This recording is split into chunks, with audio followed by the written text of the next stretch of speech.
So, Stalin rejects the Marshall Plan. To understand why, watch my previous video. The Marshall Plan rebuilds Western Europe, and Eastern Europe is left to reconstruct without American capital. This economic divergence is what produces the tension across the following decades. Toilet paper school books say that this economic divergence is visible to anyone who crosses the Iron Curtain, and it destroys the Soviet bloc's claim to a better system.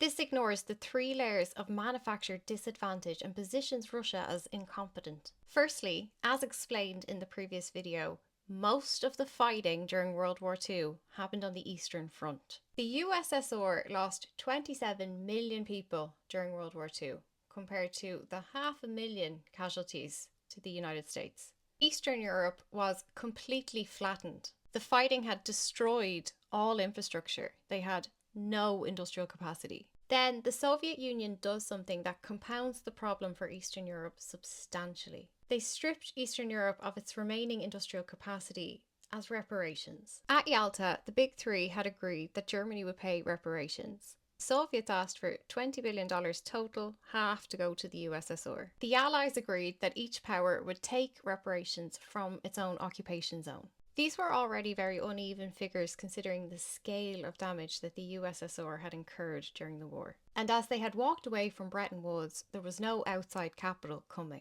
There were no neutral lenders. The only capital available was physical capital, taking the machines. That's Moscow's justification. The practical result of this is a self-defeating loop for the USSR. They prioritized moving factories and scalping factories in Eastern Europe to create new Soviet industry. That leaves Eastern Europe with almost no productive base, no taxes. And so Eastern European countries become a dependent burden on the USSR rather than a productive satellite. By the early 1950s, the Soviets are actually starting to reinvest in East Germany to stop it from collapsing, but it does collapse very slowly over the next few decades, while the Americans watch on like Cheshire cats. People who lived in the Eastern Bloc do not consider themselves Russian. They never did. With the exception of parts of eastern Ukraine, where there has been decades of political manipulation over economic grievances, all of these countries, Poland, Lithuania, the Czech Republic, Slovakia, Hungary, Romania, they have distinct languages, distinct histories, distinct national identities, and all of that predates the Russian Empire, never mind the USSR. None of these people in 1945 or in 2026 have any meaningful Soviet loyalty. And under Soviet occupation, they defended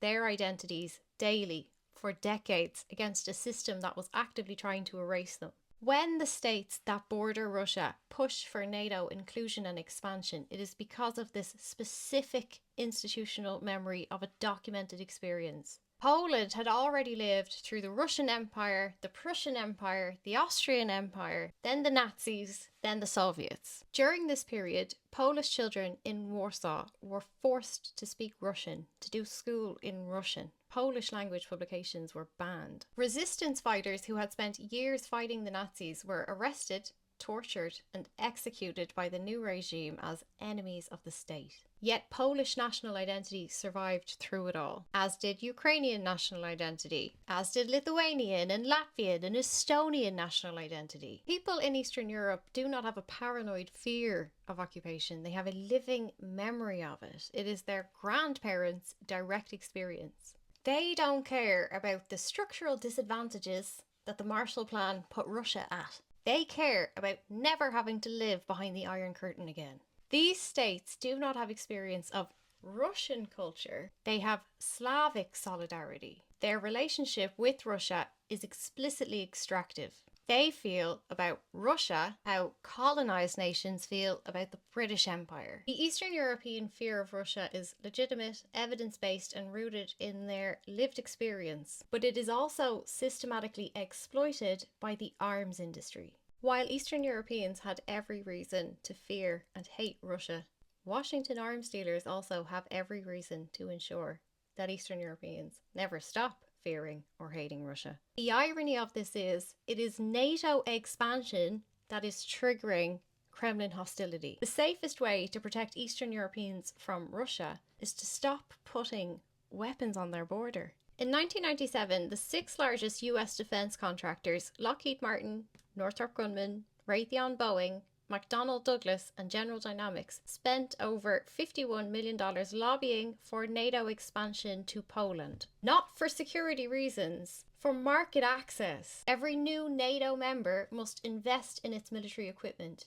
which means buying from these arms manufacturers. By 2024, weapons manufacturers employed over 1,000 lobbyists in Washington. By 2024, global weapons industry revenues had hit a record $679 billion profit in 1 year. This was predominantly driven by Ukraine and European rearmament. The share price of weapons manufacturers has exploded since 2022.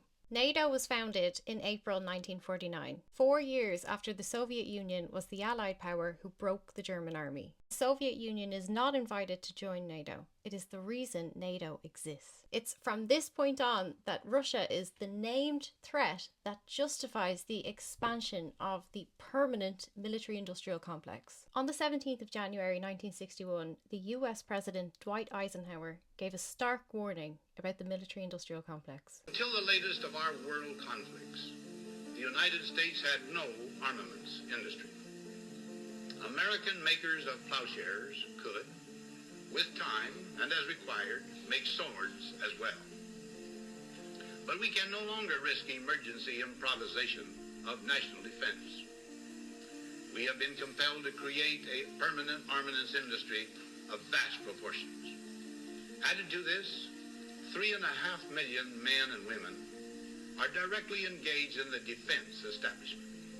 Now, this conjunction of an immense military establishment and a large arms industry is new in the American experience.